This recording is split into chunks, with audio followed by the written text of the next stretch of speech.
বাংলাদেশের দ্বাদশ জাতীয় সংসদ নির্বাচন নিয়ে একের পর এক বিবৃতি দিয়ে যাচ্ছে ইউরোপ, আমেরিকা সহ বিভিন্ন দেশ। জানাচ্ছে প্রতিক্রিয়া।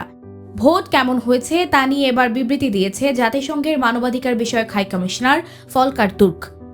বিবৃতিতে তিনি সদ্য নির্বাচিত সরকারের প্রতি গণতন্ত্র, মানবাধিকার, বিরোধীদের গ্রেফতার, অন্তর্ভুক্তিমূলক গণতন্ত্র সহ নানা বিষয়ে উল্লেখ করেছেন। সোমবার দেয়া বিবৃতিতে তিনি গণতন্ত্র ও মানবাধিকারের বিষয়ে দেশের যে অঙ্গীকার তা ফিরিয়ে আনতে পদক্ষেপ নেওয়ার আহ্বান জানান।